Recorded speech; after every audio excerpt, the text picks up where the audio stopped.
नमस्कार. सतत येणाऱ्या पिकावरील रोग आणि किडीपासून त्रस्त झालेला आहात का? रासायनिक औषधांचा खर्च वाढलेला आहे, पण अपेक्षेप्रमाणे उत्पन्न मिळत नाही, असं झालं आहे का?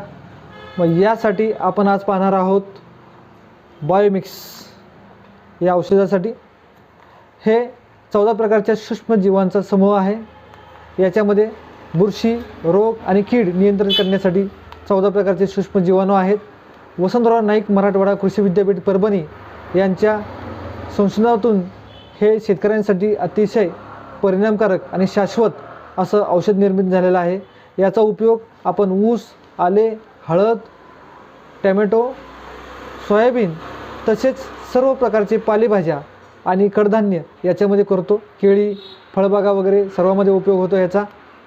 पिकावरील रोग आणि कीड नियंत्रण करण्यासाठी याचा चांगल्या प्रमाणात वापर केला जातो आणि ह्याचा सर्वात महत्त्वाचा रोल जो आहे तो पिकाचं संरक्षण, वाढ आणि जमिनीमधून अन्नद्रव्याची उपलब्धता हे याचं काम आहे. बायोमिक्स मिळण्याचं एकमेव खात्रीशीर ठिकाण म्हणजे आपलं रुद्र एंटरप्राइज वाई. आणि बायोमिक्सच्या अधिक माहितीसाठी सोबत दिलेल्या लिंकवर आपण जाऊन पाहू शकता. आपल्या चॅनलला लाईक करा, सबस्क्राईब करा आणि शेअर करा. धन्यवाद.